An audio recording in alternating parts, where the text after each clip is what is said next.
Belluno, terra di foreste, boschi, natura.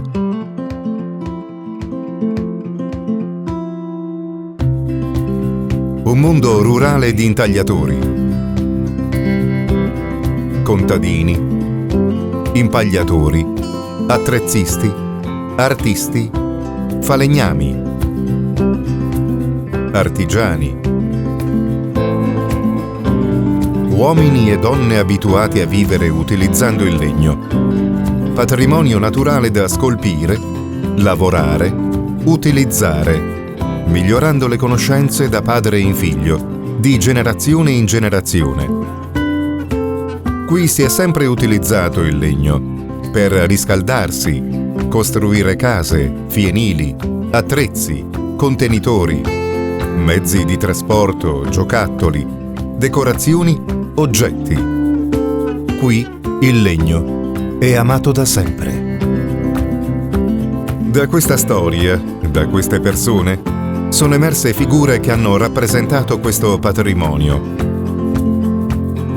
Persone che da queste conoscenze sociali sono diventate scultori, artigiani, testimoni nel mondo del nostro sapere.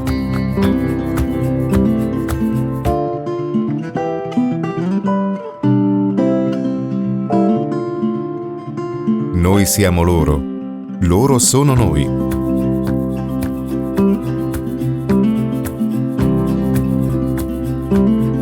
Brustolon nel 1600-1700, Besarel nel 1800, Murer, Fiabane, Casanova, scultori del secolo scorso. Il mobiliere Scremin, Pezzei, Saviane, D'Ambros e Secco che hanno condiviso anche il percorso di questa scuola, nata nel 1981.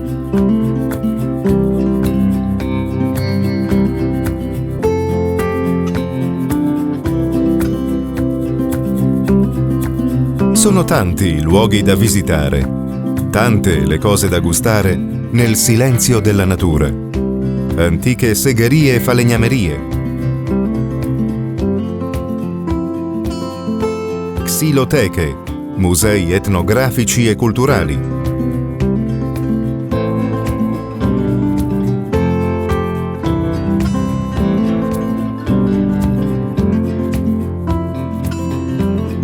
chiese, altari, tabià fanno del bellunese un territorio dove si respira la lavorazione del legno.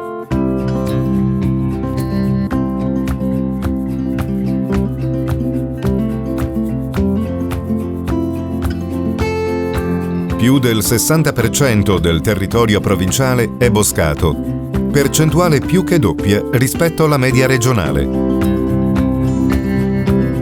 Nel silenzio, il bosco e la foresta crescono ogni giorno. Ogni nostro respiro condivide questo lavoro.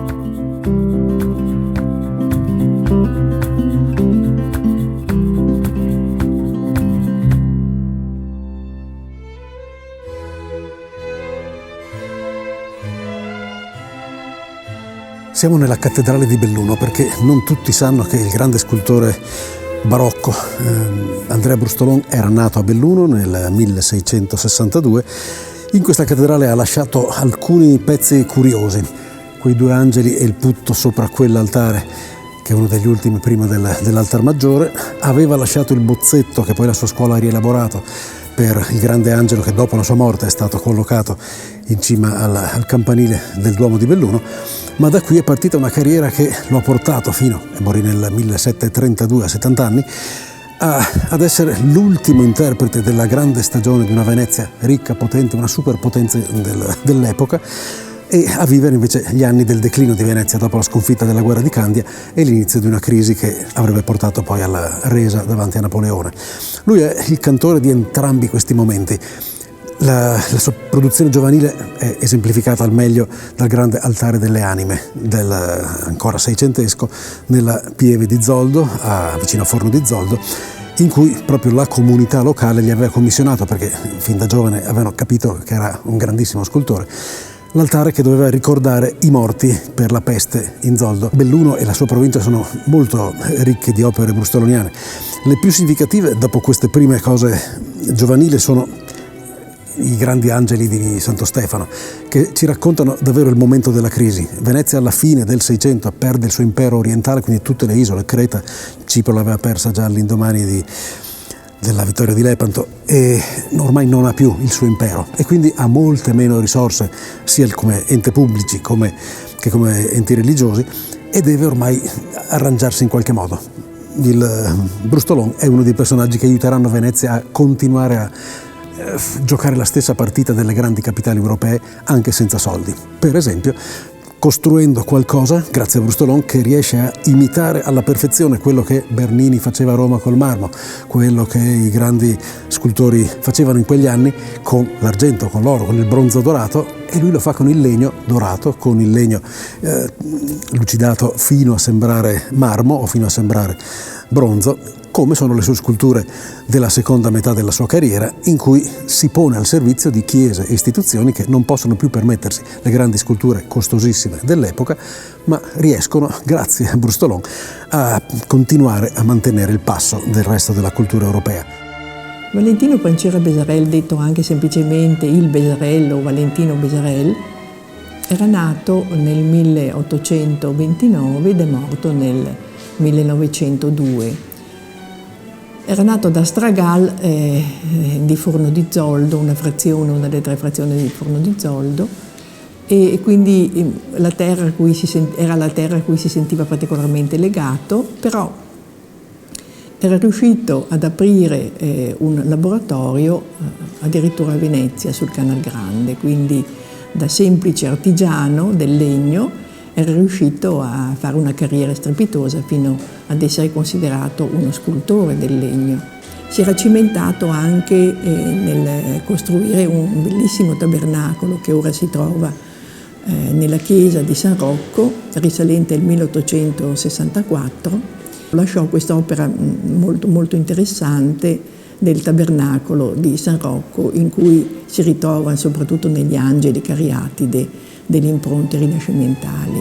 Una statua particolarmente ben riuscita e che merita risalto è la statua della Madonna del Rosario di Cesio Maggiore, di una grande pacatezza, di una grande essenzialità, Madonna con bambino del 1867, a cui seguì una statua della Madonna del Rosario, ma con alcuni angioletti ai piedi, che si trova nell'arcidiaconale di Agordo, 1868, anche quella molto bella, sempre in legno di cirmolo. Nella chiesa di Dont, che era dedicata a Santa Caterina d'Alessandria, Besarel fece un monumento molto molto interessante dedicato ad Andrea Brustolon. Bisogna ricordare che Andrea Brustolon, pur vissuto tra 6 e 700, insomma, no? Quindi con un secolo di distanza, era considerato il suo maestro ideale, cioè lui si è sempre ispirato ad Andrea Brustolon. Possiamo dire che quest'uomo, che proveniva da una famiglia molto povera, che si è fatto dal nulla, frequentando comunque l'Accademia delle Belle Arti a Venezia, dimostra come un montanaro artigiano, però assetato di bellezza, possa arrivare a delle mete veramente elevate sul piano artistico. Franco Fiabane, scultore del Bellunese, lo ricordiamo come scultore sia di pietra, di marmo, di legno, di bronzo, tutti i materiali legati alla sua terra che amava e ha sempre portato nel cuore e nelle sue opere. Lo ricordiamo per la sua ricerca della figura umana, dell'anatomia, sin dai disegni, dagli studi che ha sempre eseguito e fatto, gli studi preparatori per poi realizzare le opere, le sculture che oggi vediamo un po' in tutto il territorio. Le più importanti possono essere la Regina, la Madonna, la Regina delle Nevi in cima alla Marmolada.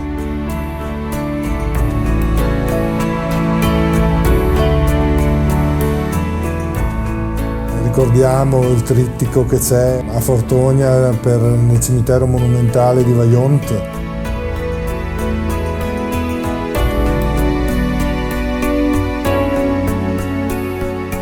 la chiesa di San Giovanni Bosco, dove si è sempre sfogato e sperimentato nuove tecniche.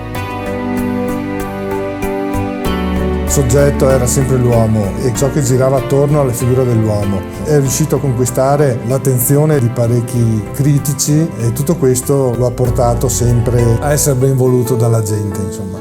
Il percorso che lui ha fatto è un percorso che voleva testimoniare la propria terra, quello che poi è il racconto della sua vita, cioè il vivere in montagna e rimanere in montagna.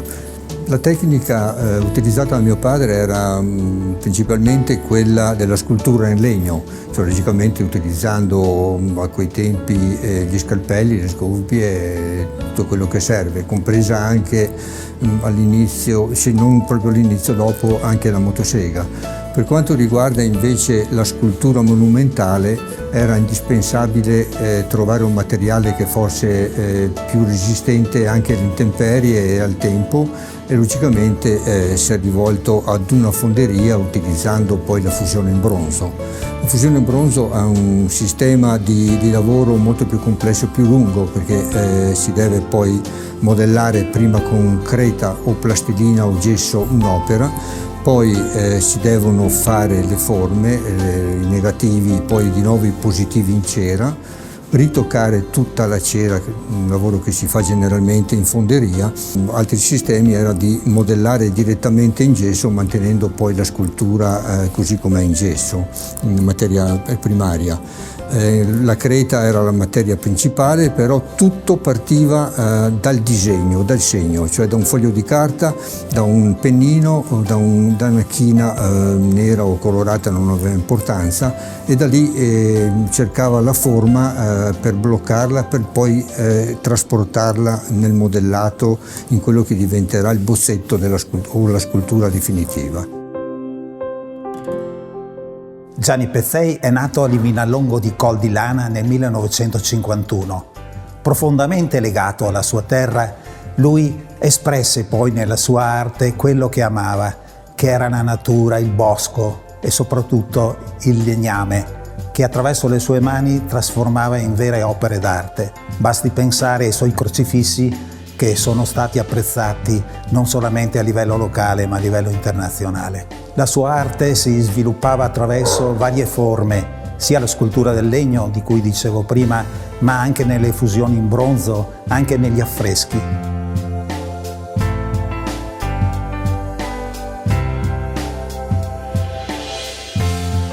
Gianni Pezzei era il primo insegnante di scultura che avevamo quando ci siamo trasferiti qui in zona Gresal, e era l'insegnante con cui abbiamo deciso di creare questo affresco che voleva testimoniare quello che è la lavorazione del legno, quindi il passaggio dalla natura all'albero che diventa mani e che poi si configura e si esprime nelle varie modi del territorio, della lavorazione del legno, dell'educazione. Quindi con lui abbiamo pensato a questo, ma lui in realtà era questo, era quello che riusciva a coniugare la sua attività amministrativa, politica, con quella di artista e con quella anche di insegnante. Teneva molto anche a questa figura di insegnante e insegnamento, perché credeva veramente in quello che era il suo lavoro.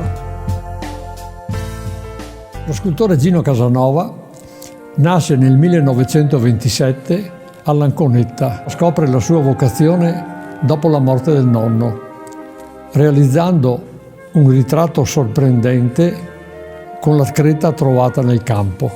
Il suo primo maestro è il padre dello scultore Franco Fiabane, Berto, col quale realizza anche la copia della statua di San Gioatà, che si trova tuttora sulla fontana della Piazza del Duomo.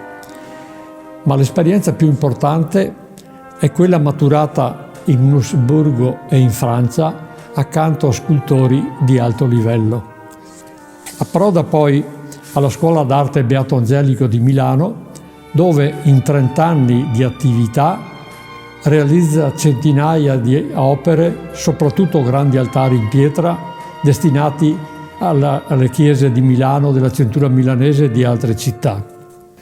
Alcune opere arrivano anche da noi, tra queste l'Annunciazione un tabernacolo in legno per la cappella gotica del seminario gregoriano di Belluno, una via Crucis in terracotta per la chiesa di Cavalzano e un altare in pietra per la chiesa di Tisoi.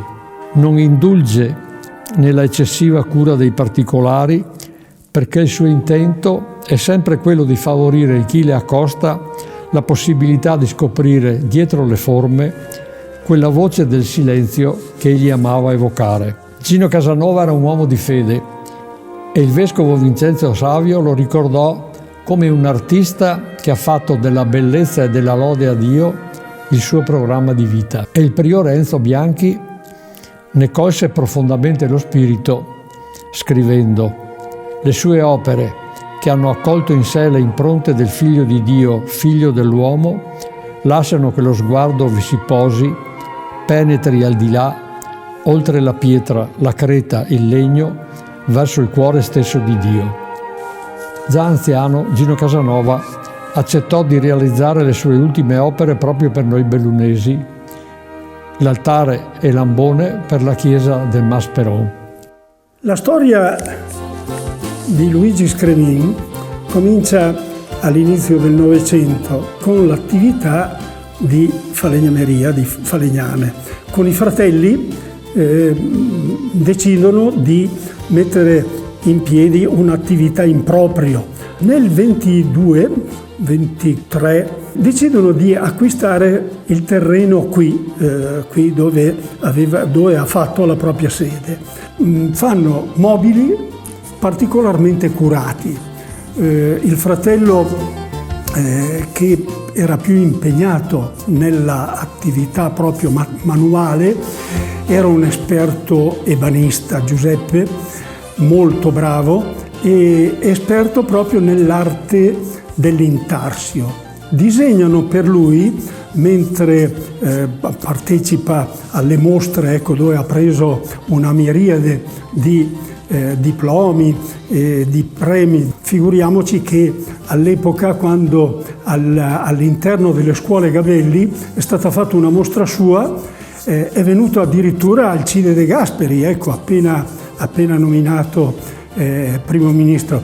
C'era una collaborazione molto stretta con pittori veramente di fama mondiale, veramente molto bravi. Edmondo Bacci, Fondazione Emilio Vedova, Marino Meo, avevano fatto appunto tante opere per lui. I dipinti venivano ricopiati e fatti in intarsio.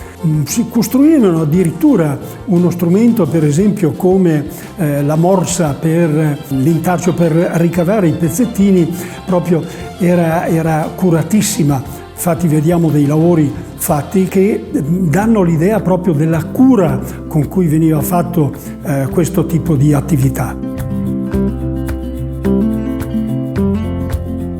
Mio papà aveva una visione del legno come di una risorsa fondamentale e credeva nella necessità di lavorare a livello regionale per creare una filiera del legno che valorizzasse tutti i soggetti che vi gravitano intorno. Da questa sua visione, dopo tanto lavoro, nasce il Consorzio Legno Veneto, di cui mio papà è stato presidente fino al 2018. Il Consorzio nasce quindi con l'obiettivo di unire imprenditori, pubbliche amministrazioni, aziende, enti di formazione provenienti da tutto il Veneto per dare linfa alla filiera del legno in tutti i suoi aspetti. Quindi dalla materia prima alla produzione di case, mobili, infissi, pavimenti, all'energia a biomassa. E tenendo ben presente che lo sviluppo di tutto ciò passa attraverso la cura e la promozione del territorio. Quindi il centro consorzi, in particolare il suo direttore Michele Talo, ha saputo cogliere con lungimiranza questo progetto, intravedendo la possibilità di creare un circolo virtuoso. Quando nel 2018 è stato eletto senatore, mio papà ha dovuto dimettersi dall'incarico di presidente del Consorzio Legno Veneto, ma anche in questa nuova veste ha sempre dimostrato l'amore per la sua professione e per il suo territorio, portando avanti con coerenza le sue idee e i suoi progetti. In quegli anni è stato nominato presidente del Fondo dei Comuni di Confine dall'allora ministro degli Affari Regionali e le Autonomie Erika Stefani, che nel ricordarlo nell'Aula del Senato dopo la sua scomparsa nell'estate del 2021 ha ricordato come avesse portato avanti questo incarico con lealtà ed equilibrio in un confronto, in un dialogo continuo con i sindaci e in un confronto con e tra gli enti del territorio. Ha inoltre ricordato come fosse particolarmente orgoglioso di questo mandato perché gli permetteva di lavorare, di portare dei risultati concreti alla montagna, quella montagna che era la sua radice, il suo principio, ma anche il suo fine. Ci troviamo nel Museo delle Maschere Dolomitiche Gianluigi Secco a Borgo Piave, una istituzione frutto del lavoro di un gruppo prezioso di privati, cittadini, abitanti del quartiere di Borgo Piave, sotto la città di Belluno, che con l'entusiasmo nato dall'incontro con i manichini della collezione che dal 1987 fece parte del museo itinerante che Gianni volle istituire e far girare in Italia e all'estero e che rappresentasse tutte le figure mitiche dei carnevali delle vallate bellunesi, ha potuto essere ricostituito qui a ranghi ridotti e il restyling di queste bellissime maschere, che sono appunto manichini a grandezza naturale per dare proprio il senso del movimento del carnevale e del corteo come avviene nelle vallate bellunesi, ha proprio il senso di far conoscere i veri significati dei riti della tradizione popolare legata al carnevale. Uno dei tanti filoni che Gianni ha trattato a partire proprio dall'elemento essenziale che è la maschera lignea. Ed è qui che avviene il legame con la scuola del legno e soprattutto il suo legame personale con il maestro Beppino Lorenzet, che divenne di fatto la longa manus di questo progetto. Io ho incontrato Gianni Secco nel 1980 durante un simposio di San Martino e mi ha avvicinato e mi ha detto: guarda, domani, finito San Martino, devi farmi una maschera e anzi domani sera vengo con Claudio Neviel e la pitturiamo, la devi aver finita, ma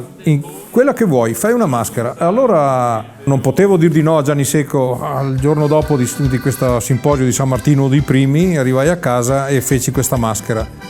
Alla sera arrivò questo Gianni Secco e Claudio Neviel, che Claudio Neviel è stato anche un mio professore e collaboratore di Gianni Secco, pitturava tutte le maschere, tutti i riti, tutte quelle cose là. Ne fai 30, ma voi Gianni Secco 30 io non so, il no non esiste con me, devi farne 30 però in 30 giorni. Con Gianni Secco è iniziata questa collaborazione che ha durato 40 anni più qualche mese, insomma. Mi ha sempre ordinato maschere di tutti i tipi, di tutti i continenti, e piano piano andava a formare l'arca di volti. Mi diceva sempre questo: io sono il massimo esperto della maschera. Eravamo andati in Canada, al museo di Inuit, abbiamo fatto tantissimi Inuit. A un certo punto abbiamo fondato la scuola per adulti attraverso il centro consorzi che ci ha dato gli spazi e la scuola, e Gianni Secco ci seguiva. Nel frattempo è subentrata Marta Farina e Sara Andri. Dopo la sua morte abbiamo deciso di fondare questa associazione di mascherai e portare avanti, in onore soprattutto di Gianni Secco, questa attività che ci tiene ancora legati per la sua forza che aveva in vita.